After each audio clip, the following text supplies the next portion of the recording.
ونعوذ بالله من شرور أنفسنا ومن سيئات أعمالنا من يهده الله فلا مضل له ومن يضلله فلا هادي له ونشهد أن لا إله إلا الله وحده لا شريك له ونشهد أن سيدنا وحبيبنا وشفيعنا وسندنا محمدا عبده ورسوله صلى الله تعالى عليه وعلى آله وأصحابه وبارك وسلم تسليما كثيرا كثيرا. أما بعد فأعوذ بالله من الشيطان الرجيم. بسم الله الرحمن الرحيم. وإذا سألك عبادي عني فإني قريب أجيب دعوة الداع إذا دعان فليستجيبوا لي وليؤمنوا بي لعلهم يرشدون.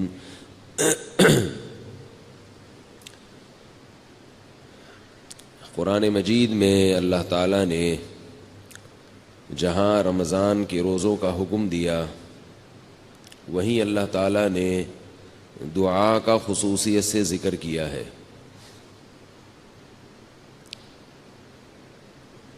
شہر رمضان الذی انزل فیہ القرآن، فرمایا رمضان کا وہ مہینہ ہے جس میں قرآن نازل ہوا. اس کے بعد پھر اللہ تعالیٰ نے رمضان کے روزوں سے متعلق حکم بیان کیا کہ دو قسم کے لوگ روزہ چھوڑ سکتے ہیں، ایک وہ لوگ جو مسافر ہوں اور ایک وہ لوگ جو بیمار ہوں. اور اس زمانے میں بعض لوگوں کی تحقیق کے مطابق تین قسم کے لوگ روزہ چھوڑ سکتے ہیں. ایک تو وہ جو بیمار ہوں، ایک وہ جو مسافر ہوں، اور ایک وہ جن کے کل پیپر ہوں. یہ ایک نیا فتویٰ مارکیٹ میں آ گیا ہے. تو اللہ نے کتنے لوگوں کو چھوٹ دی ہے؟ دو لوگوں کو، جو بیمار ہوں اور جو مسافر. البتہ خواتین کو جب ایام شروع ہوتے ہیں ناپاکی کے تو وہ بھی روزہ نہ صرف یہ کہ چھوڑ سکتی ہیں بلکہ رکھ نہیں سکتی، وہ تو ان کو پھر بعد میں قضا کرنا پڑے گا. ان تین یعنی مردوں میں دو قسم کے لوگ اور خواتین میں تین قسم کی خواتین کو اللہ نے اجازت دی ہے. لیکن بہرحال ایک فتویٰ مارکیٹ میں نیا چلا ہے کہ جس کے پیپر ہوں وہ بھی روزہ چھوڑ سکتا ہے. تو یاد رکھو اس کی شریعت میں اجازت نہیں ہے.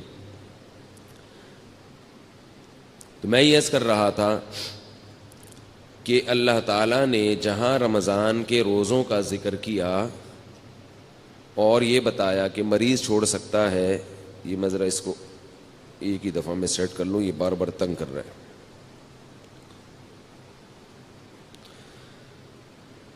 جہاں اللہ تعالیٰ نے رمضان کے روزوں کا حکم دیا اور مریض اور مسافر کو چھوٹ دی، اللہ نے وہیں پہ دعا کا تذکرہ کیا ہے.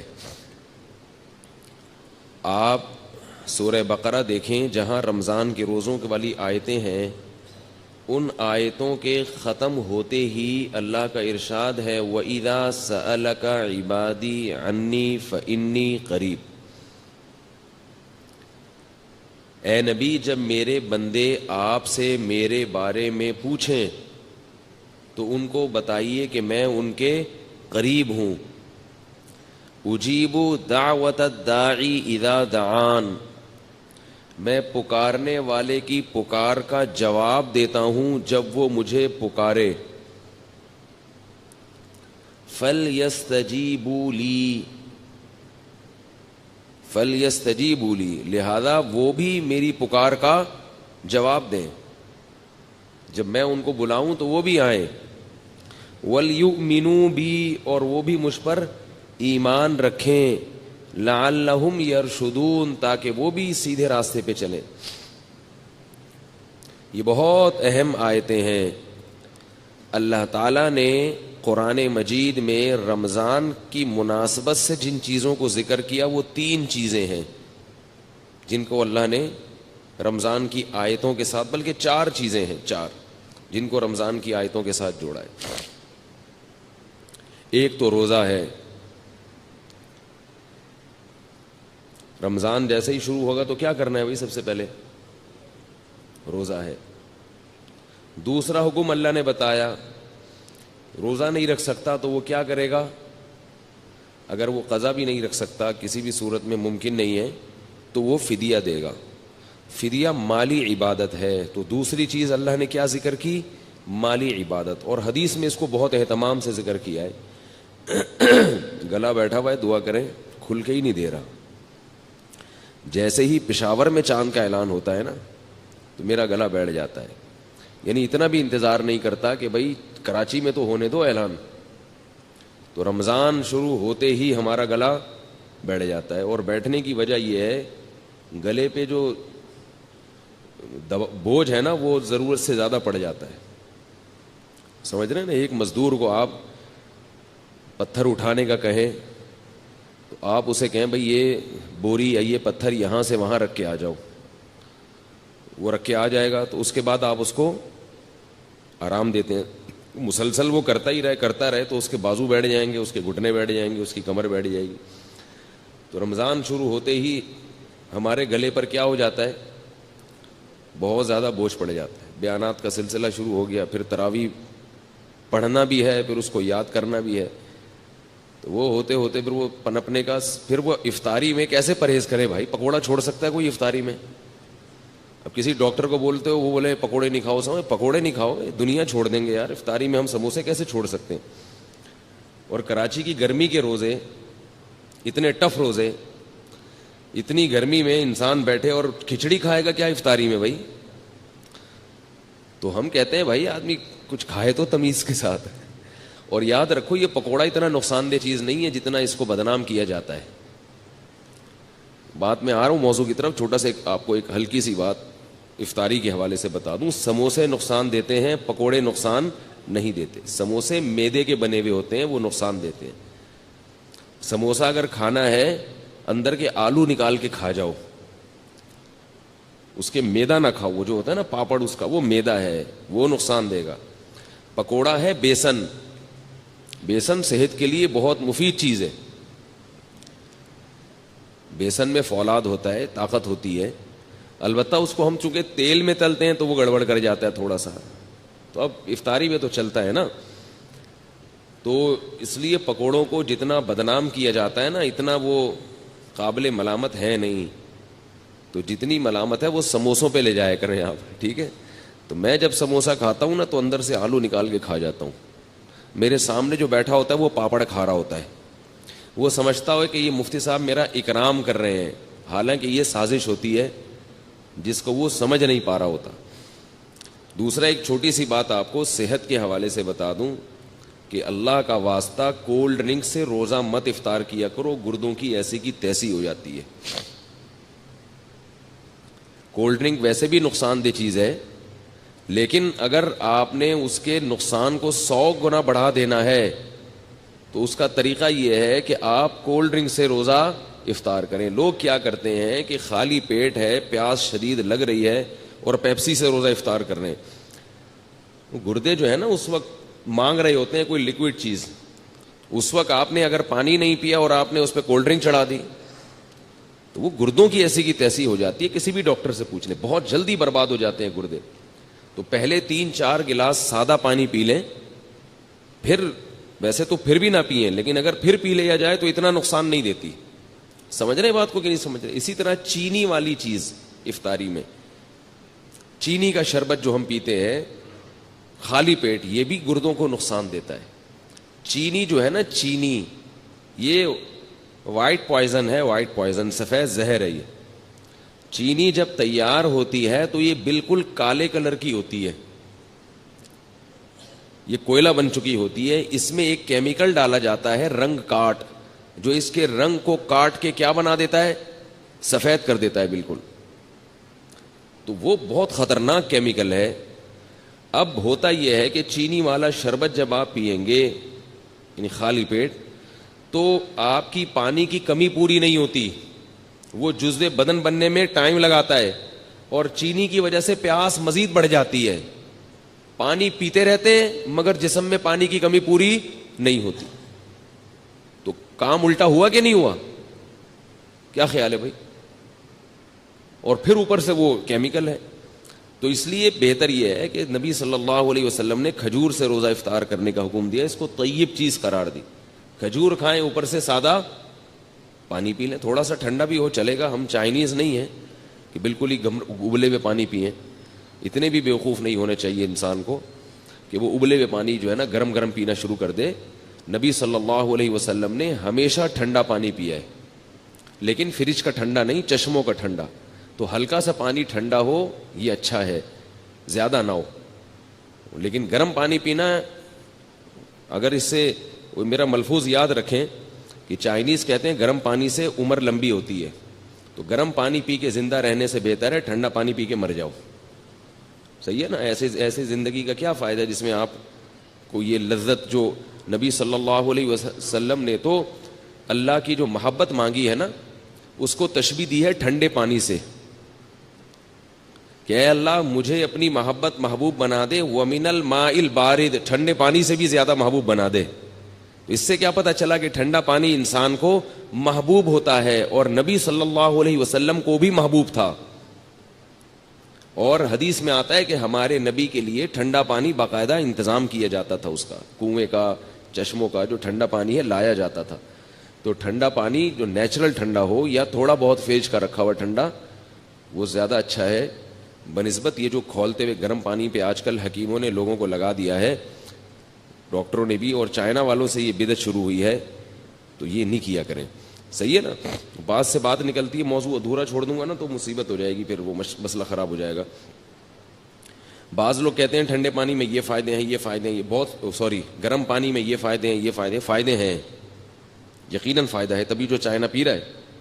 لیکن جہاں فائدے ہوتے ہیں وہاں نقصانات بھی ہوتے ہیں. پہلی بات تو یہ وہ پانی نہیں ہے, اس میں پانی کا مزہ ہی نہیں ہے. آپ پیاس کے وقت قہوے جیسا پانی پی لو تو مزہ تھوڑی آئے گا پینے میں. تو اللہ نے تو یہ ان نعمتوں میں ایک لذت بھی تو رکھی ہے نا, کیا خیال ہے؟ لذت بھی تو رکھی ہے. اور دوسری بات یہ کہ جہاں کچھ فائدے ہیں وہاں کچھ نقصان بھی ہیں. نقصان بھی ہیں. وہ آپ کی جو انرجی ہے نا وہ ختم ہو جاتی ہے اس سے. آپ کبھی تجربہ کر کے دیکھیں, آپ دوپہر کھانا کھا کے گرم پانی پئیں کھولتا ہوں, آپ کو قیلولے میں نیند نہیں آئے گی صحیح طرح سے, نیند خراب ہو جائے گی آپ کی, نیند کا سسٹم آپ کا متاثر ہوگا.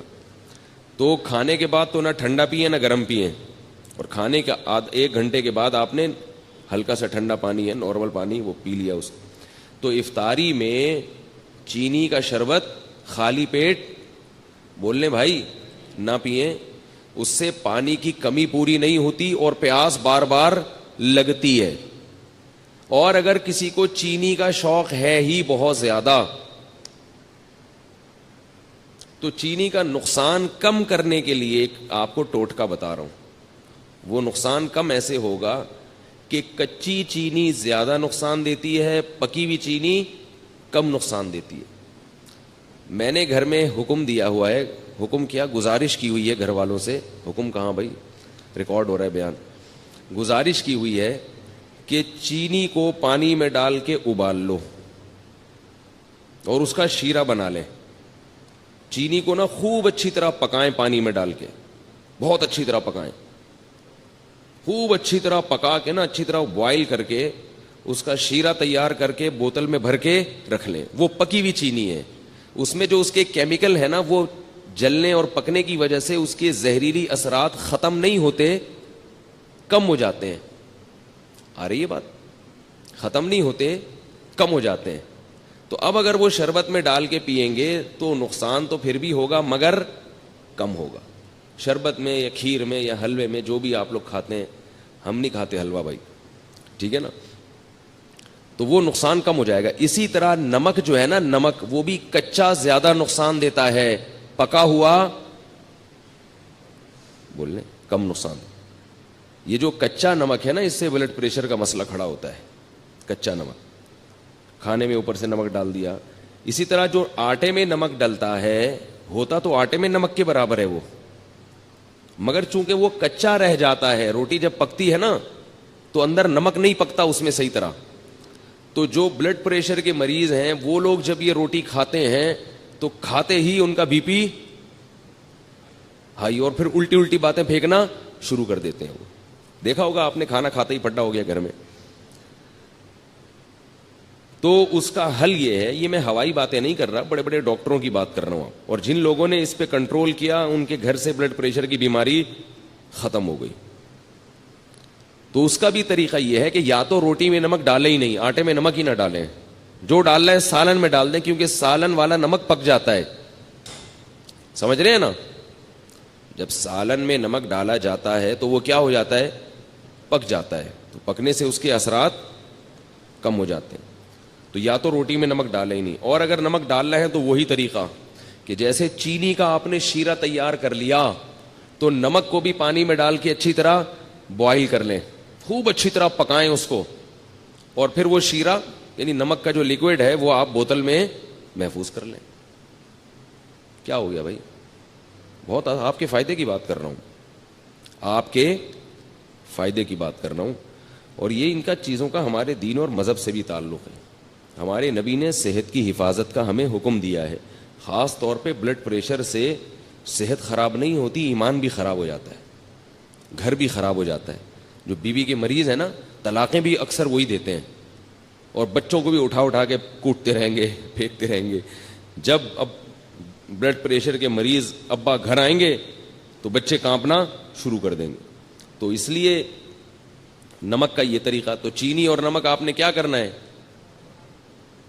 پکا کے رکھیں گھر میں. اور اس کا بڑا فائدہ بھی ہے, جب چینی کا شیرہ تیار ہوتا ہے تو کسی بھی شربت میں یا اس کو گھولنا آسان بھی ہوتا ہے. شیرہ ہے وہ یوں کر کے لاؤ, لیکن اس کے لیے تھوڑی سی خواتین کو محنت کرنی پڑے گی, ٹھیک ہے نا, بہت محنت والا کام ہے یہ. اس میں خواتین کو دیگچی اٹھانی پڑے گی سب سے پہلے, ٹھیک ہے نا, پھر وہ پانی ڈالنا پڑے گا اس میں, پھر اس میں چینی الٹنی پڑے گی, پھر چولہا جلانا, یا تو اس کے ذریعے جلائیں گی یا ماچس کے ذریعے, پھر ابالنا. تو کافی ٹینشن والا کام ہے, لیکن ایک دفعہ کی ٹینشن ہے, آپ کو یہ ٹینشن باقی ٹینشنوں سے بچا لے گی. اور بہتر تو یہ کہ چینی چھوڑ دیں, شہد کھائیں بھائی, کیا خیال ہے؟ شہد کا شربت اگر آپ افطاری میں پی لیں تو فائدہ ہی فائدہ. نہ صرف یہ کہ گردوں کو نقصان نہیں دے گا بلکہ فائدہ پہنچائے گا. تو آج کل کوئی اتنا مسئلہ نہیں ہے, شہد کوئی اتنی مہنگی چیز نہیں ہے, خالص ہونا چاہیے شہد. شہد کا جو ہے نا وہ پانی میں 2-4 چمچے گھول دیے, اس میں تھوڑا سا لیمن بھی ڈال دیا, اور لیمو ہونا چاہیے, کچھ اور نہ ہو. لیمو کے نام پہ آج کل مذاق بھی مل رہا ہے مارکیٹ میں. لیمن ہوتا ہے ایک جمیری ہوتی ہے, بالکل لیمو کی شکل کی ہوتی ہے, وہ نقصان دہ ہوتی ہے. تو آپ نے اس کو بولنا بھائی مجھے لیمو چاہیے, لیمو. تو لیمن کا آپ نے تھوڑا سا اس میں ڈال دیا, اور شہد بھی ڈال دیا, اور شربت. یہ سارے کام اپنے خرچے پہ کرنے, یہ پہلے بتا دوں آپ کو میں, ٹھیک ہے نا. ایسا نہ ہو مجھے فون کر کے آپ کہیں کہ آپ نے اتنے اچھے اچھے مشورے دیے ہیں. تو اب لیمو کا بھی, کیونکہ لیمو بھی ٹھیک ٹھاک مہنگا ہوا ہے, شہد تو ہے ہی مہنگی چیز. تو یہ آپ اگر پی لیں گے تو اس سے 2 فائدے ہوں گے. ایک تو سارا دن کی جو تھکاوٹ ہے آپ کی سیکنڈوں کے اندر دور ہو جائے گی. سمجھ رہے ہو فائدے گنے؟ پہلی بات کیا, سارا دن کی تھکاوٹ آپ کی دور ہو جائے گی. دوسرا فائدہ کیا ہوگا, لذت اور مزہ. شہد اور لیمن کا شربت ملا کے پیئے, مزہ نہ آئے پیسے واپس, بڑا مزہ آئے گا پینے میں. تیسرا فائدہ, آپ کے جسم کا کولیسٹرول بولے نا پگھلے گا, ہینڈسم اسمارٹ ہو جائیں گے, باریک ہونا شروع ہو جائیں گے. نتھر, یہ جو جتنے بھی آپ کے جسم میں فاضل اور فضول چیزیں جو صبح سحری میں کھا کے پیدا ہوئی تھیں, وہ کیا ہو جائیں گی, ختم ہو جائیں گی. نتھرنا شروع ہو جائے گا جسم, توند کم ہونا شروع ہو جائے گی آپ کی. سمجھ رہے ہو نہیں سمجھ رہے بھائی؟ اور چوتھا فائدہ کیا ہوگا کہ شہد میں اللہ نے روحانی برکتیں بھی رکھی ہیں. قرآن میں اللہ نے کہا نا فیہ شفاء للناس, تو اللہ نے تعریف کی ہے. تو جس کی چیز اللہ تعریف کرے, ظاہر ہے اس میں جسمانی برکتیں بھی ہیں اور روحانی برکتیں بھی ہیں. تو یہ 4 چیزیں, اور پھر آہستہ آہستہ چینی سے جان چھوٹ جائے گی. یہ 5واں فائدہ ہوگا, شہد کی عادت پڑ جائے گی آپ کو کچھ دنوں میں. تو یہ تھوڑے بہت کام کیا کریں. اور اللہ کا واسطہ, یہ جو بازار سے جتنے قسم کے مشروبات آ رہے ہیں, جتنے قسم کے, چاہے وہ بہت اچھی کمپنیوں کے ہوں یا 2 نمبر لوکل کمپنیوں کے ہوں, سب ایک جیسے ہیں, سب نقصان دہ ہیں. جتنے مشروبات کوئی فری میں بھی دے رہا ہو نا, اگر فری میں بھی, تو نہ لیں اس کو. سمجھ گئے کہ یہاں تک؟ البتہ ہمدرد والوں کا جو روح افزا ہے اس کے بارے میں ماہرین کی دو رائے ہیں. بعض کہتے ہیں وہ بھی کچھ ایسنس ہیں وغیرہ, اور بعض کہتے ہیں نہیں وہ خالص عرقیات کا مجموعہ ہے. تو مجھے اس کی تحقیق, کتنی اہم باتیں ان کو فری پھوکڑ میں بتا رہے ہیں اور یہ قدر نہیں کر رہے بھائی, تو مجھے اس کی پوری طرح تحقیق نہیں ہے. وہ آپ ہمدرد والوں سے پوچھ لیں کہ بھائی یہ 2 نمبر آ رہا ہے, یا جب تک حکیم محمد سعید صاحب زندہ تھے تو 1 نمبر آ رہا تھا, وہ پھلوں کا رس تھا. ٹھیک ہے نا؟ اب پھلوں کا رس ہے یا پرچی پہ پھل لکھ کے وہ پرچی ڈال دی جاتی ہے, اس کا مجھے علم نہیں ہے. تو دونوں باتیں سننے کو ملتی ہیں, بعض کہتے ہیں 2 نمبر ہے, بعض کہتے ہیں 1 نمبر ہے. تو مجھے نہیں پتا کہ وہ 2 نمبر ہے کہ 1 نمبر. تو آپ کا کوئی جاننے والا ہو تو آپ اس سے تحقیق کر سکتے ہیں. باقی جتنے بھی مشروبات آ رہے ہیں باہر سے سارے بیڑا غرق کر رہے ہیں, کیونکہ جب آپ خالی پیٹ وہ پیتے ہو ان میں کیمیکلز ہوتے ہیں. وہ کیمیکلز آپ کے گردوں کو فوری طور پر متاثر کرتے ہیں. گردوں کے اتنی بیماریاں, پہلے زمانے میں لاکھوں میں کوئی ایک گردوں کا مریض ملتا تھا. تو اپنے آپ کو ڈائلسس پہ کیوں لانا چاہ رہے ہو بھائی؟ آپ دیکھو نا ڈائلسس کے مریضوں کو جا کے ہسپتال میں دیکھو, پناہ مانگو گے اللہ کی آپ کہ اللہ مجھے بچا لے اس عذاب سے. تو یہ سارے کیسے مریض بنتے چلے جا رہے ہیں؟ شوگر کی بیماری, گردوں کی بیماری اتنی زیادہ عام ہو گئی ہے. اس کی بنیادی وجہ یہ جو مشروبات ہیں بازار کے ڈبے جو دودھ کے آپ پی رہے ہیں نا, دودھ کے نام پہ جو مذاق پلایا جا رہا ہے آپ کو, یہ چھوڑ دیں, یہ دودھ نہیں ہے. یہ جو خوشنما پیکنگ میں دودھ آ رہے ہیں یہ سفید رنگ کی کوئی چیز ہے, یہ دودھ نہیں ہے. اس کا کسی لیبارٹری میں ٹیسٹ کروا لیں, یہ دودھ نہیں ہے. دودھ وہ ہوتی ہے جو بھینس دیتی ہے, اور یہ کمپنیاں دیتی ہیں. تو کمپنی دودھ دے سکتی ہے کبھی؟ قرآن میں آتا ہے کہ چوپائے کو تم چارہ کھلاتے اس سے دودھ نکلتا ہے. کہیں بھی نہیں ہے کہ تم کمپنی کو پیسے دیتے اس سے دودھ نکلتا ہے. قرآن میں تو کہیں بھی نہیں ہے. دودھ کہاں سے آتا ہے؟ اب یہ پہلی جماعت کے بچوں کے سوال ہیں. بتاؤ دودھ کہاں سے آتا ہے؟ گائے سے آتا ہے یا کمپنی سے آتا ہے؟ گائے دودھ دیتی ہے. ہندو اسی لیے تو گائے کی عبادت کرتے ہیں کہ وہ دودھ دیتی ہے. ہندو کو کبھی دیکھا کہ نیسلے کمپنی کی عبادت کرتے ہوں, یا ملک پیک کی عبادت کرتے ہوں, یا ملک ٹیئر کی عبادت کرتے ہوں؟ اتنی سینس تو ہندوؤں میں بھی ہے کہ عبادت کس کی کرنی ہے, یعنی ان کے لحاظ سے جو سینس ہے کس کی عبادت کرنی ہے؟ گائے کی. اور ہم کیا کر رہے ہیں؟ ہندوؤں کو مجبور کر رہے ہیں کہ وہ کس کی عبادت شروع کر دیں؟ کمپنیوں کی عبادت شروع کر دیں. تو دودھ گائے دیتی ہے, گائے سے دودھ نکالو, یا جس نے نکالا ہوا ہے اس سے جا کے خریدو. اس میں جراثیم اگر ہیں تو کوئی مسئلہ نہیں ہے, وہ جراثیم والا اس بغیر جراثیم سے بہتر ہے. جراثیم بھی اس میں اسی لیے آ رہے ہیں کہ وہ دودھ ہے. جراثیم کو بھی پتا ہے کہ یہ کیا ہے, دودھ ہے. اور یہ جو ڈبوں کے دودھ ہے ان کو کھول کے رکھ دو, اس کو جراثیم بھی لفٹ نہیں کراتے. تو جس چیز کو جراثیم بھی لفٹ نہ کرا رہے ہوں اس کو آپ کیوں پی رہے ہو بھائی؟ تو یہی ساری چیزیں کھا کھا کے لوگوں کے گردوں کا بیڑا غرق ہو گیا. شوگر کے مریض بنتے چلے جا رہے ہیں, توندیں نکلتی چلی جا رہی ہیں, جسم ڈھلکتے چلے جا رہے ہیں, چہروں کی رونقیں ختم ہو رہی ہیں, پھر بھی پی رہے ہیں, بچوں کو بھی پلا رہے ہیں.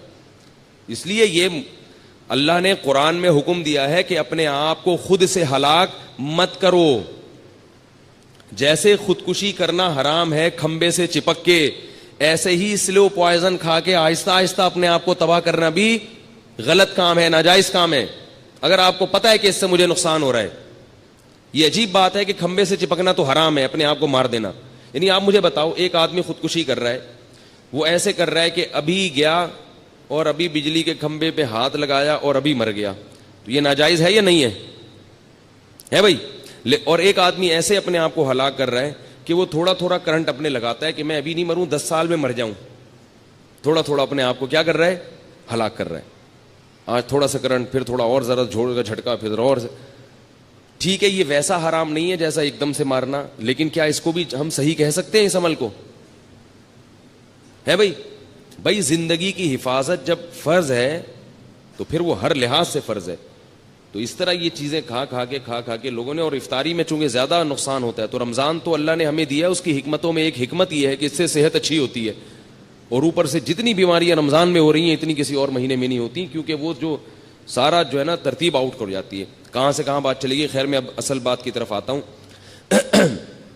تو میں یہ عرض کر رہا تھا کہ اللہ نے قرآن میں رمضان کے لیے 4 احکام خصوصیت سے بیان کریں. ایک پر اشارہ دیا ہے لیکن حدیث میں اس کی پھر وضاحت ہے. تو وہ 4 کام میں سب سے پہلا کام کیا ہے؟ بولو بھائی, روزہ. اس میں تو آپشن ہے ہی نہیں، وہ تو رکھنا ہی رکھنا ہے۔ دوسرا کام اللہ نے رمضان میں جس کا خصوصیت سے ذکر کیا ہے وہ ہے تلاوت قرآن۔ رمضان کا اور قرآن کا آپس کا بہت گہرا جوڑ ہے۔ شہر رمضان الذی انزل فیہ القرآن، فرمایا وہ مہینہ ہے جس میں قرآن نازل کیا گیا، یہ وہ مہینہ ہے جس میں قرآن نازل کیا گیا۔ تو اللہ نے رمضان کا انتخاب کیا ہے قرآن کے نزول کے لیے۔ اسی وجہ سے رسول اللہ صلی اللہ علیہ وسلم نے اس مہینے میں تراویح کو مشروع کیا، تراویح کو، تاکہ اس میں قرآن پڑھا جا سکے۔ بعض جو متجددین کہہ رہے ہیں نا کہ تراویح کا نبی سے کوئی ثبوت نہیں ملتا، یہ جھوٹ ہے، غلط بات ہے 100%۔ تراویح سب سے پہلے کس نے پڑھی ہے؟ محمد صلی اللہ علیہ وسلم نے۔ 3 دن پڑھ کے چھوڑ اس لیے دی کہ فرض نہ ہو جائے۔ پھر صحابہ نے ابو بکر کے دور میں ہی شروع کر دی تراویح، حضرت عمر کے دور میں نہیں شروع ہوئی ہے، یاد رکھو۔ صحابہ پھر پڑھتے رہے ہیں، نبی کے انتقال کے بعد بھی پڑھتے رہے ہیں، کیونکہ اب فرضیت کا امکان ختم ہو گیا تھا۔ حضرت عمر نے صرف اتنا کیا ہے کہ مختلف ٹولیوں میں جو پڑھ رہے تھے ان کو ایک امام پہ جمع کیا ہے، کیونکہ نبی نے جو پڑھائی تھی وہ نبی نے، آپ اکیلے امام تھے اور باقی سب لوگ مقتدی تھے، تو حضرت عمر نے ان کو نبی کے نہج پہ اس تراویح کو حضرت عمر لے کر آئے ہیں۔ اور اس کو جو نیا کام کہا وہ اس لیے کہ ابو بکر کے دور میں ایک امام پر نہیں تھے، تو اس لحاظ سے وہ نیا ہے، حضرت ابو بکر کے دور کے لحاظ سے۔ سمجھنے بات کو؟ تو بعض لوگ کہتے ہیں تراویح کا لفظ قرآن سے دکھاؤ، حدیث سے دکھاؤ۔ تراویح کا لفظ حدیث میں نہیں ہے، تراویح کی نماز حدیث میں ہے۔ تو ہم نماز کو زیادہ فوکس کرتے ہیں، ناموں میں ہمیں الجھنے کی ضرورت نہیں ہے۔ آپ اگر تراویح کو کوئی اور نام دینا چاہیں تو ہمیں کوئی پریشانی نہیں، آپ اس کو صلاۃ اللیل کہہ لیں، رات کی نماز کہہ لیں، قیام رمضان کہہ لیں تو بھی ٹھیک ہے۔ تو ناموں سے کیا ہوتا ہے؟ اور یہ تراویح ہم نے نام نہیں دیا، یہ اسلاف نے نام دیا ہے، تابعین نے نام دیا ہے تراویح کو۔ سمجھ رہے ہیں؟ یہ نام اس نماز کو کس نے دیا ہے؟ اسلاف نے، کیونکہ یہ عام تہجد سے، عام معمول سے ہٹ کے تھی، تو انہوں نے کہا اس کا نام کوئی الگ سے ہونا چاہیے۔ بعض لوگ کہتے ہیں پورے قرآن میں تراویح کا لفظ کہیں نہیں ملتا، نہ حدیث میں ملتا، لہذا یہ بدعت ہے۔ بھائی نام تو بہت سی چیزوں کا نہیں ملتا، وہ عمل اگر ملتا ہے تو وہ دیکھو، نماز جو ہم پڑھتے ہیں، اس نماز کا پورے قرآن اور حدیث میں کوئی تذکرہ ملتا ہے؟ بولو نا، نماز کے لفظ کا کوئی قرآن و حدیث میں تذکرہ؟ بولو نا بھائی، نہیں ملتا۔ اب کوئی نماز دکھاؤ، نہیں ہے، نہیں تو ہم بھائی نماز نہیں ہے، صلاۃ تو ہے نا۔ 5 نمازیں جو ہم پڑھتے ہیں اس عمل کا ثبوت ملتا ہے، اس کو نام ہم کچھ بھی دیتے ہیں۔ عربی میں اس کو صلاۃ کہتے ہیں، قرآن نے اس کو صلاۃ کہا، اردو میں ہم اس کو کیا کہتے ہیں؟ نماز کہتے ہیں۔ تو نام چینج کرنے سے کچھ نہیں ہوتا، اگر وہ عمل ہمیں مل رہا ہے تو ہم اس کو اپنی آسانی کے لیے کوئی بھی نام دے سکتے ہیں۔ اب میں کہیں تقریر کر رہا ہوں، 5 نمازیں فرض ہیں، اب کوئی جناب پروفیسر صاحب اٹھ کے کہیں گے نماز تو قرآن میں کہیں ہے ہی نہیں، تو میں کہوں یہ جو فجر ہم نے 2 رکعتیں پڑھی ہیں یہ ہے یا نہیں؟ کہہ رہے یہ 2 رکعتیں تو ہیں مگر نماز نہیں ہے۔ میں نے کہا پھر کیا ہے؟ وہ کہا یہ تو صلاۃ ہے۔ کہ اچھا بھائی، ناموں میں جھگڑا ہے، تم اس کو صلاۃ کہہ دو یار، ہم چونکہ اردو اسپیکنگ ہیں، ہماری زبانوں پہ کیا چڑھا ہوا ہے؟ بولو نا، نماز چڑھا ہوا ہے۔ تو بھائی نبی صلی اللہ علیہ وسلم سے رمضان میں الگ سے جماعت کے ساتھ 3 دن تراویح پڑھانا ثابت ہے، لیکن اس کو آپ نے تراویح کا نام نہیں دیا۔ ابو بکر رضی اللہ نے بھی اس کو تراویح کا نام دیا، حضرت عمر نے بھی نام نہیں دیا، لیکن ایک نماز بہرحال اس کا وجود اور ثبوت ہو گیا۔ اب جب ہو گیا تو پھر اسلاف نے آسانی کے لیے اس کو الگ نام دے دیا، کیونکہ وہ الگ نوعیت کی نماز تھی۔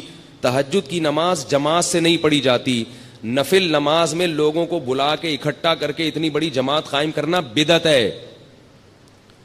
یاد رکھو، نماز میں جو کام نبی نے انفرادی کیا وہ انفرادی کرنا پڑے گا، اور جو اجتماعی کیا وہ اجتماعی کرنا پڑے گا۔ اجتماعی کو انفرادی اور انفرادی کو اجتماعی نہیں کر سکتے آپ۔ فجر کی 2 سنتیں جو نبی نے پڑھی ہیں، اجتماعی پڑھی ہیں یا انفرادی پڑھی ہیں؟ بولو نا بھائی، انفرادی۔ اب اگر آپ کہیں میں 2 سنتیں جماعت سے پڑھوں گا، بدعت بن جائے گا کہ نہیں بن جائے گا؟ تو رمضان میں نبی صلی اللہ علیہ وسلم نے یہ جو نوافل تھے یہ جماعت سے پڑھے ہیں، جبکہ عام دنوں میں تہجد آپ صلی اللہ علیہ وسلم جماعت کا اہتمام نہیں کرتے تھے. اگر جماعت ہوتی بھی تو ایک دو صحابی آگے کھڑے ہو گئے. تبھی فقہا لکھتے ہیں کہ نفل نماز کی جماعت میں 4-5 افراد اگر اکٹھے ہوں گے تو یہ بدعت عمل کہلائے گا, کیونکہ نبی صلی اللہ علیہ وسلم نوافل میں جماعت کا اہتمام نہیں کرتے تھے. 1-2 آدمی ہوں ٹھیک ہے, زیادہ نہیں ہوں. تو اب جو تراویح میں اتنی بڑی جماعت قائم کی, اگر یہ بالکل الگ منفرد نماز نہ ہوتی تو اس میں پھر جماعت جائز نہ ہوتی, کیونکہ نبی صلی اللہ علیہ وسلم کا جو 8 رکعت معمول تھا پڑھنے کا وہ جماعت سے نہیں تھا, وہ انفرادی تھا. تو اس میں جماعت قائم کرنا کہاں سے جائز ہو گیا؟ عجیب بات ہے کہ بعض لوگ جو ہے نا وہ تراویح کی رکعتیں بخاری سے لیتے ہیں اور نبی سے لیتے ہیں, اور جماعت کہاں سے لے رہے ہیں؟ حضرت عمر سے لے رہے ہیں, اور ان دونوں کو ملا کے ایک مسئلہ بنا رہے ہیں.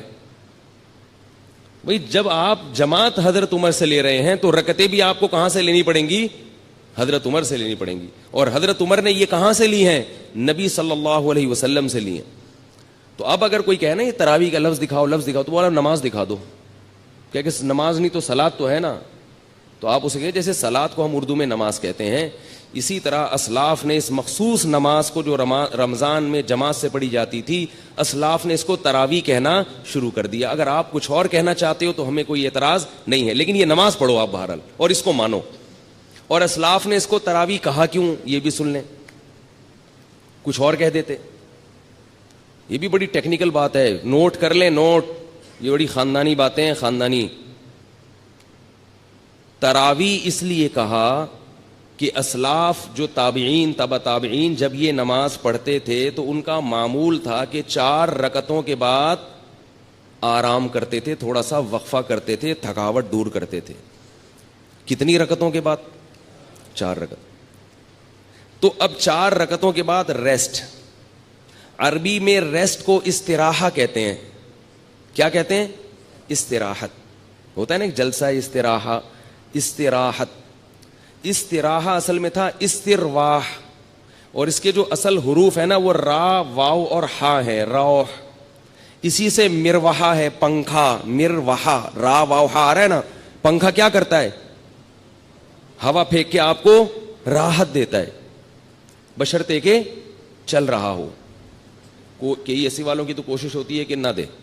اگر پنکھا چل رہا ہو تو آپ کو کیا دے گا؟ راحت دے گا, اور آپ کی طرف بھی ہو, ورنہ دوسرے والے کو دے گا, آپ کو ٹینشن دے گا. تو راحت سے نکلا یہ لفظ, صحیح ہے نا. تو ترویحہ, ترویحہ راحت پہنچانے والی چیز. تو 4 رکعتوں کے کو کیا کہا جاتا تھا؟ ترویحہ, کیونکہ اس کے بعد وہ کیا کرتے تھے؟ راحت حاصل کرتے تھے. کیا حاصل کرتے تھے 4 رکعتوں کے بعد؟ راحت.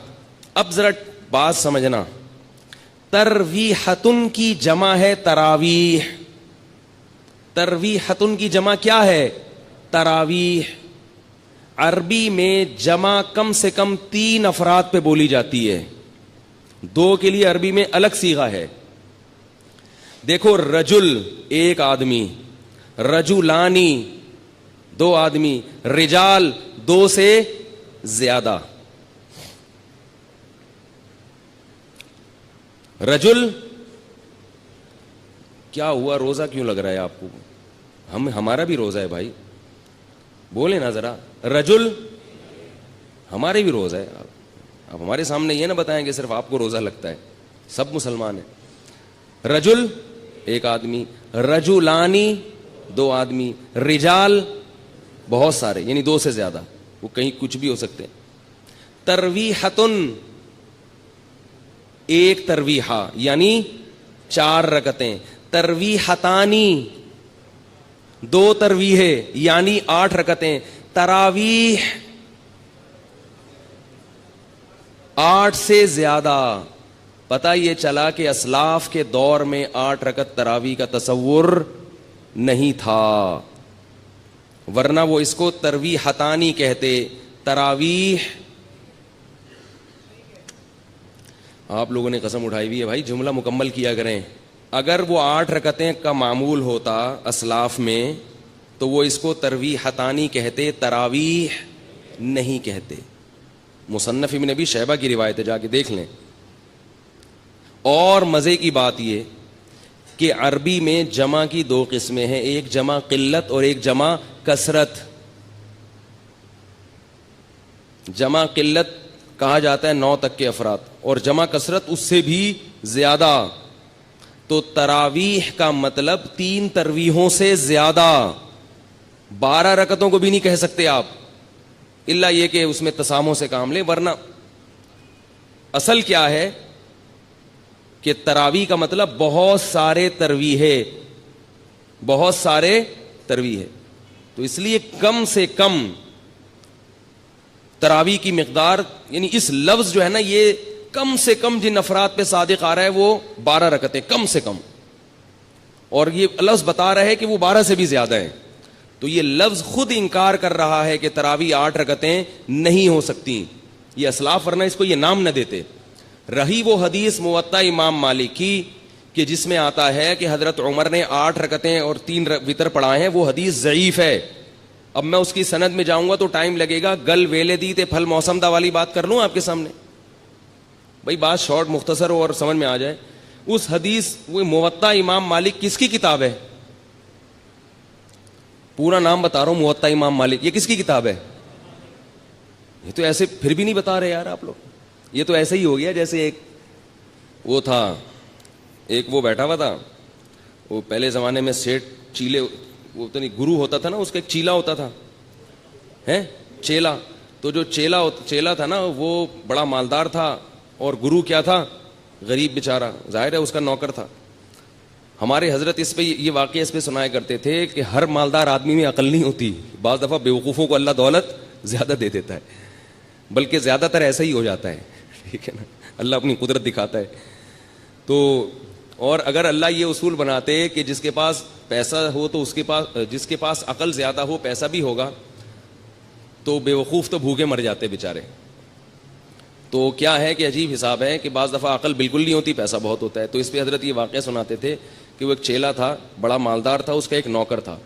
تو چیلے نے اپنے نوکر سے کہا، گرو سے کہا کہ مجھ سے، وہ حضرت پنجابی میں سناتے تھے، بڑا مزہ آتا تھا مجھے، وہ پوری پنجابی اس طرح آتی نہیں ہے، تو میں کچھ اردو کچھ پنجابی کا تڑکا لگانے کی تھوڑی سی کوشش کروں گا، کیونکہ اس لطیفے کا پنجابی میں ہی مزہ ہے. جو لطیفہ جس زبان میں بنا ہو وہ اسی میں سننے میں مزہ آتا ہے، وہ کسی اور زبان میں جب ترجمہ ہوگا تو اس بیچارے کی لطیفے کی ایسی کی تیسی ہو جاتی. تو حضرت اس پہ سنایا کرتے تھے کہ وہ گرو نے اس سے پوچھا، بلکہ وہ سرائکی میں ہے، کہ اپنے نوکر سے کہا کہ مجھ سے کوئی پہیلی پوچھو، لیکن یہ بتا دوں اگر مجھے اس کا جواب نہ آیا نا تو تیری ٹھکائی لگاؤں گا میں.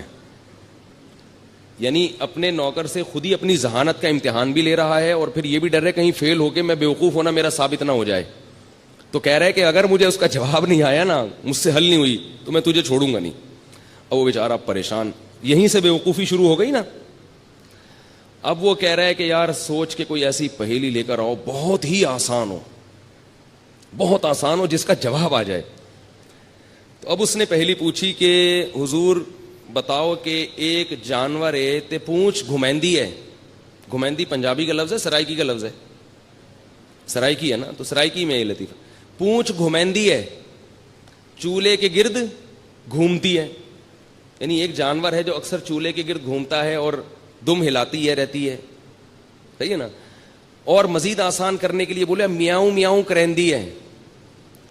ٹھیک ہے، اب تو بات ہی حل ہو گئی نا. ایک جانور ہے جو گھر میں رہتا ہے، دم ہلاتا ہے اور اکثر چولہے کے گرد گھومتا ہے اور میاؤں میاؤں کرتا ہے. بوجھو کی ہے، بتاؤ بھائی کون سا جانور ہے. اب وہ سوچ میں پڑ گیا. اب وہ کیا ہو رہا ہے، سوچ. کافی دیر سوچنے کے بعد بولتا ہے ککیڑ، مرغا. اب یہ نوکر نے بولا میری تو آئی شامت، اگر میں بولوں غلط ہے. بڑا ہوشیار تھا. اس نوکر نے بولا حضور لگتا ہے کسی نے دسیا ہے، یہ اتنا مشکل پہیلی کا جو آپ جواب لے کر آئے ہو، یہ لگتا ہے کسی نے آپ کے کان میں چپکے سے بتایا ہے. بڑے فخر سے کہتا ہے اوئے عقل جی دوڑ ہے، عقل جی. یہ کیا ہے؟ عقل جی دوڑ ہے، عقل کی دوڑ ہے بھائی، کوئی بتا نہیں رہا ہم کو. تو میں آپ سے پوچھ رہا ہوں موطا امام مالک کس کی کتاب ہے؟ آپ کہہ رہے ہیں پتہ ہی نہیں. تو نام تو لے رہا ہوں امام مالک کی. یہ تو ایسے ہی ہو گیا جیسے ایک امتحان میں سوال آیا. پہلے محمد بن قاسم کا پورا تذکرہ تھا کہ اس نے ہندوستان پہ 17 حملے کیے اور یہ کیا اور وہ کیا. آخر میں بچوں سے سوالات تھے, کیونکہ وہ بچے اتنے نالائق تھے, آج کل جیسے اسکولوں کے ہوتے ہیں کہ وہ استاذ پیپر اتنا آسان بناتے ہیں پھر بھی پاس نہیں ہوتے. تو اب استاذ نے تنگ آ کے جو پیپر بنایا نا وہ یہ تھا. پہلا سوال تھا محمود غزنوی نے ہندوستان پہ 17 کیا کیے. محمود غزنوی نے ہندوستان پہ 17 کیا کیے, حملے کیے ظاہر ہے. دوسرا سوال یہ تھا محمود غزنوی نے کس ملک پہ 17 حملے کیے, یہ دوسرا سوال ہے. تیسرا سوال ہے کس شخص نے ہندوستان پہ 17 حملے کیے. یہ 3 سوال ہیں اور 3 میں ایک کرنا ہے, 2 اختیاری ہیں, ٹھیک ہے نا. کمپلسری صرف ایک ہی سوال ہے. بچے پھر بھی فیل ہو جاتے ہیں, وہ پھرے دیکھ رہے ہوتے ہیں جو لے کر آئے ہیں نا, یار اس میں کہاں لکھا ہوا ہے. تو دیکھو کہاں کتنا آپ لوگوں نے پریشان کر دیا. اگر آپ اسی وقت جواب دے دیتے امام مالک کی ہے تو پھر مسئلہ یہ اتنے 2 واقعات آپ کو اتنے حسین واقعات سننے کو نہ ملتے. تو موطا امام مالک میں یہ حدیث ہے کہ حضرت عمر نے 8 رکعتیں اور 3 وتر پڑھائے تھے. تو موطا امام مالک کس کی کتاب ہے؟ امام مالک کی. امام مالک نے خود اس حدیث کو نہیں لیا ہے, یہ ضعیف ہے. اگر یہ صحیح ہوتی تو جو اس کا مؤلف ہے سب سے پہلے وہ اس کو فالو کرتا نا. خود امام مالک کا یہ مذہب نہیں ہے کہ تراویح 8 رکعتیں ہیں, خود انہوں نے اس کو فالو نہیں کیا. سمجھ رہے ہو بات کو؟ تو اس لیے جو مجتہدین ہیں, جو فقہاء ہیں, ان کی بات کو مانو بھائی. جو ساری دنیا چلتی چلی آئی ہے, اب یہ تو اب رواج ہو گیا اتنا. پھر بھی بار بار میں یہ کہتا ہوں کہ لڑنا نہیں چاہیے ان چھوٹے مسائل میں. بس آپ کا نظریہ درست کرنا, موقف اپنا سامنے رکھنا مقصد ہے. پھر بھی کوئی 8 پڑھ رہا ہے 20 پڑھ رہا ہے تو کسی پہ طنز نہ مارو. لوگ کیا کرتے ہیں کہ ایک دوسرے پہ طنز کرنا شروع کر دیتے ہیں. تو آپ اپنے آپ کو متبع سنت سمجھیں اور دوسرے پہ طنز ماریں, یہ طریقہ غلط ہے. اور نبی صلی اللہ علیہ وسلم کے نہ یہ اخلاق ہے نہ یہ سیرت ہے. وہ بولیں بھائی اس بیچارے کی جو سمجھ میں آیا, اس کو نبی کا جو طریقہ اس کی سمجھ گیا, وہ اپنے حساب سے سنت کو فالو کر رہا ہے تو ٹھیک ہے. اس کو اگر وہ اجتہادی خطا پہ ہے تو اللہ تعالیٰ پھر اس کو, اگر وہ اس میں صلاحیت ہے اجتہاد کی اور خطا ہو رہی ہے تو اللہ اس کو ثواب دے دے گا اس پہ. تو 2 کام میں نے بتا دیے. دوسرا کام کیا ہے؟ تلاوت. اور اسی کے لیے نبی صلی اللہ علیہ وسلم نے تراویح کو مشروع قرار دیا. پھر آپ صلی اللہ علیہ وسلم حضرت جبریل کے ساتھ رمضان میں قرآن کا دور کیا کرتے تھے. تو اس لیے رمضان میں رات کو تراویح بھی پڑھنی چاہیے اور دن میں بھی تلاوت کا اہتمام کرنا چاہیے. تیسرا کام جس کا حدیث میں ذکر ملتا ہے اور قرآن نے اشارہ بھی دیا اس کی طرف, وہ کیا ہے؟ صدقات و خیرات کی کثرت. روزہ رکھنا آسان ہے, مال خرچ کرنا مشکل. آج کل لوگ منتیں جو مانتے ہیں نا کہ میرا یہ کام ہو گیا تو یہ کروں گا, یا خواتین جو منتیں مانتی ہیں, نماز روزے کی تو منتیں مانی جاتی ہیں, پیسے خرچ کرنے کی منتیں نہیں مانی جاتی. دکھتی رگ پہ ہاتھ رکھا کہ میں نہیں رکھا, میں نے پیسے خرچ کرنے کی منتیں نہیں مانی. پیسوں سے ہمیں بہت محبت ہے اور اللہ نے جہاں نماز کا ذکر کیا وہاں مال خرچ کرنے کا ذکر ساتھ ساتھ کیا. اس سے پتہ چلتا ہے کہ اللہ کو کنجوس نمازی پسند نہیں ہے. تو ہم اس نوٹ سے دل نہ لگائیں, اس پراپرٹی سے دل نہ لگائیں, رکھیں مگر ساتھ ساتھ اللہ کی راہ میں خرچ بھی کیا کریں. آپ کو پتہ ہے کہ پہلے صوفیاء کرام کی جو خانقاہ ہوتی تھی, آج کل چند ایک کو چھوڑ کے اچھے لوگ بھی ہیں تصوف میں الحمدللہ, انہی کی برکت سے آج یہ دین قائم ہے. ہم بھی اسی تصوف کے سلسلے سے جڑے ہوئے ایک نالائق ہیں جو آج یہاں بیٹھ کے ٹوٹا پھوٹا دین کا کام کر رہے ہیں. تصوف پر رد ہرگز مقصد نہیں ہے, کسی کا مذاق اڑانا مقصد نہیں ہے, لیکن بہت سی خانقاہیں کھانے پینے کا ایک ہوٹل بنی ہوئی ہیں, لنگر فری کے چل رہے ہیں اور مریدین آگے پڑے ہوئے کھا رہے ہیں, کھا کے گردنیں موٹی ہو رہی ہیں. جب ان سے پوچھا جائے کہ تم یہاں کیوں پڑے ہوئے ہو تو کہتے ہیں ہم اصلاح کرنے کے لیے آئے ہوئے ہیں. ہم کیوں آئے ہوئے ہیں؟ اصلاح کرنے. چلو پھر بسم اللہ کرو, کھانا کھاؤ. پھر وہ سیٹ کوئی وہ لے آیا, دیگ لے آیا بریانی کی. تو بھائی کوشش کیا کرو جتنا ممکن ہو کھانا اپنے پیسوں سے کھایا کرو, اس سے اصلاح زیادہ ہوتی ہے. دوسروں کے پیسوں سے کھانا کھانے سے اصلاح بولو نا کم ہوتی. اور اگر خانقاہ میں ہو تو کوشش کرو کھاؤ ہی نہیں, روزے رکھو. کیونکہ روزے رکھنے سے جو اصلاح ہوتی ہے وہ کھانے سے نہیں ہوتی. تو بہرحال تو پہلے لیکن اچھی خانقاہیں بھی ہیں الحمدللہ. تو میں یہ نہیں کہہ رہا کہ لنگر کوئی کھلا رہا ہے تو وہ غلط کر رہا ہے اور جو کھا رہا ہے غلط کر رہا ہے, بدگمانی جائز نہیں ہے, لیکن تھوڑا سا اپنے اوپر بھی انحصار کرنا چاہیے نا. ایک خانقاہ ایسی ہے ملیشیا میں, میرا بھائی وہاں گئے, انہوں نے بتایا کہ جس کو بھی ملیشیا میں کھانا مہنگا پڑ رہا ہے نا, ہوٹل سے خرید کے کھانا, وہ شیخ سے اصلاحی تعلق قائم کر کے خانقاہ میں ایڈمیشن لے لیتا ہے. آنکھوں دیکھا واقعہ بتایا انہوں نے. شیخ سے اصلاحی تعلق قائم کریں گے اور خانقاہ میں ایڈمیشن لے لیں گے, اور پھر وہاں پہ لنگر آ رہے ہیں اور وہ اصلاح کی نیت سے کھا رہے ہیں.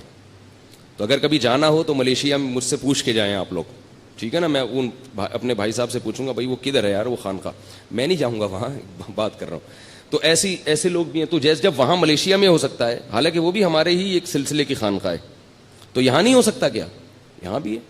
تو اس لیے پہلے کیا تھی, خانقاہ تھی, تو اس میں جو ہمارے صوفیہ کرام ہیں وہ کیا کرتے تھے, اپنے مرید کے دل سے دولت کی محبت نکالنے کے لیے کیا کرتے تھے, کڑک کڑک نوٹ اور سکے جلوایا کرتے تھے.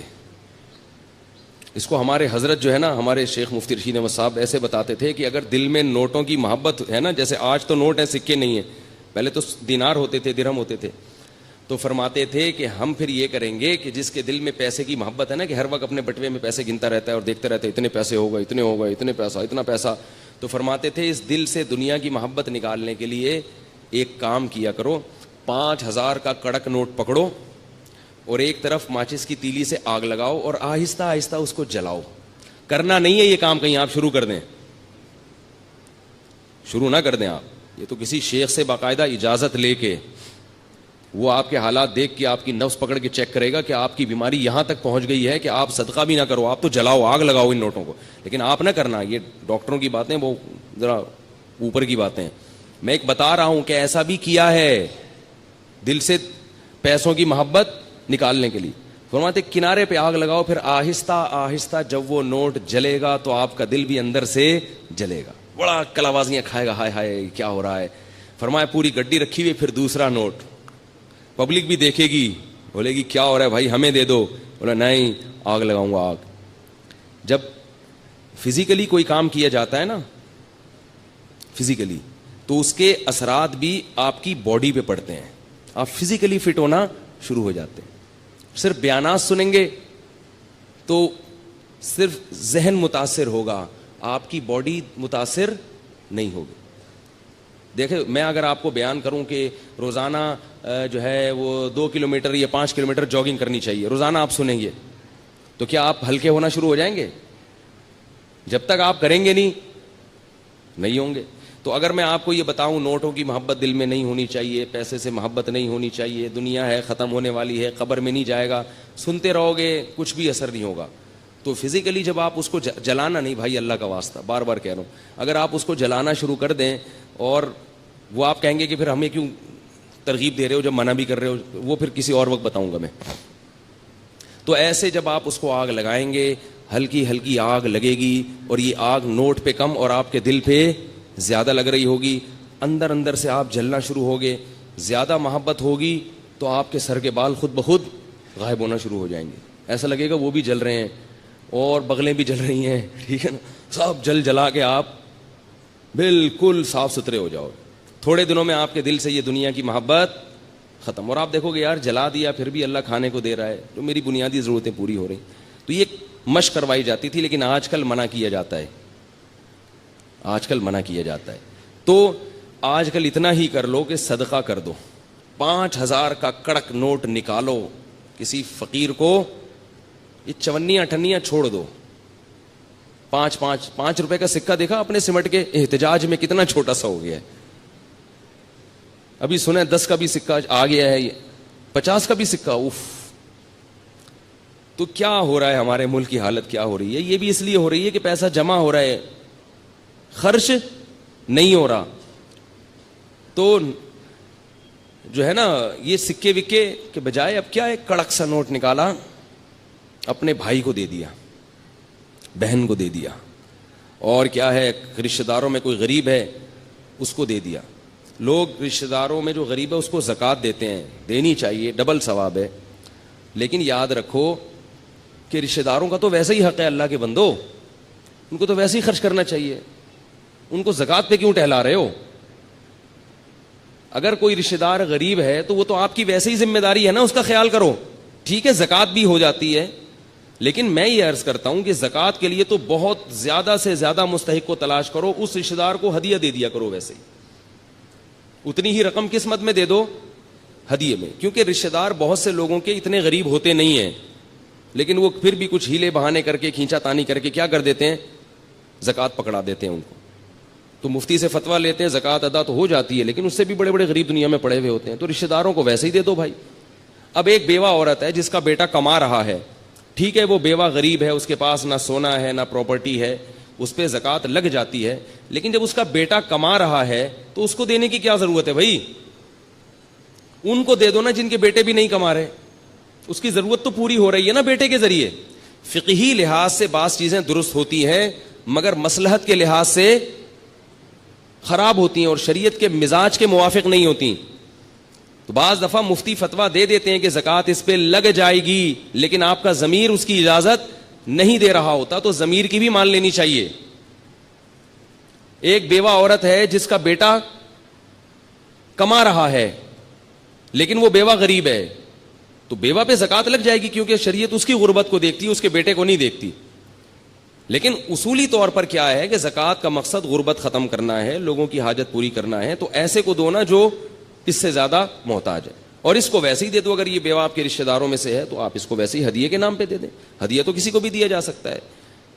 تو اس لیے بھائی رمضان میں تیسرا کام کیا کرنا ہے, کڑک کڑک نوٹ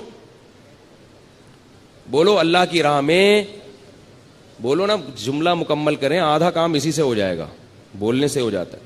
کڑک کڑک نوٹ اللہ کی راہ میں خرچ کرنے ہیں.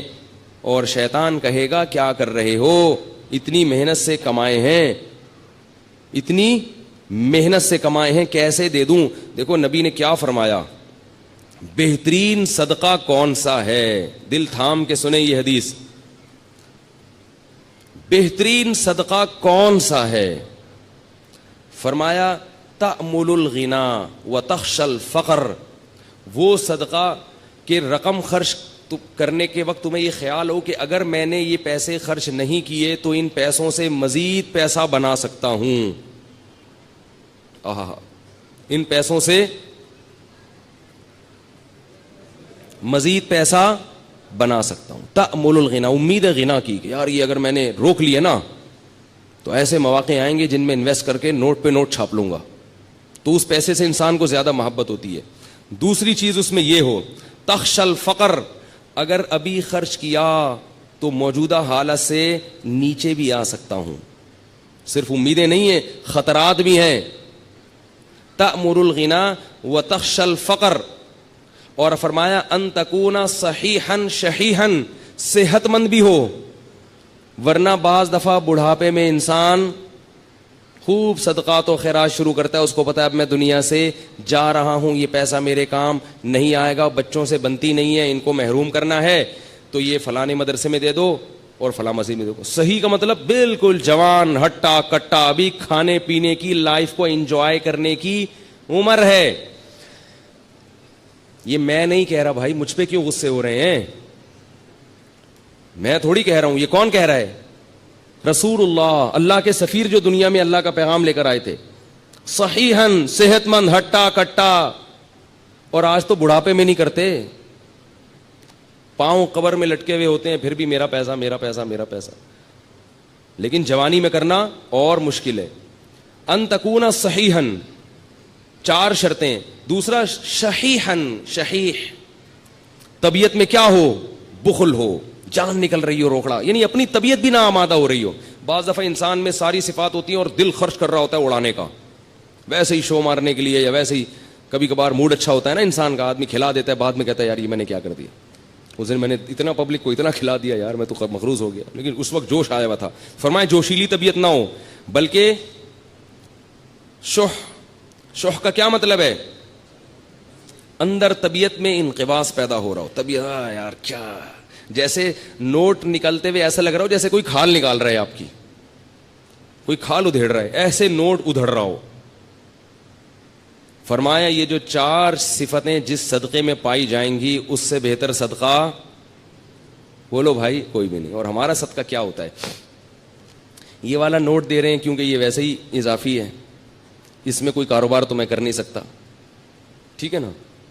نمبر 2, اتنا زبردست مولوی صاحب کا بیان سنے ایک دم جوش پیدا ہو گیا ہے, اور مولوی صاحب نے بتایا تھا کہ یہ صدقہ کرو گے تو گھر میں وہ جو بلا ہے نا وہ ٹل جائے گی, ساس کا انتقال ہو جائے گا, اللہ نہ کرے.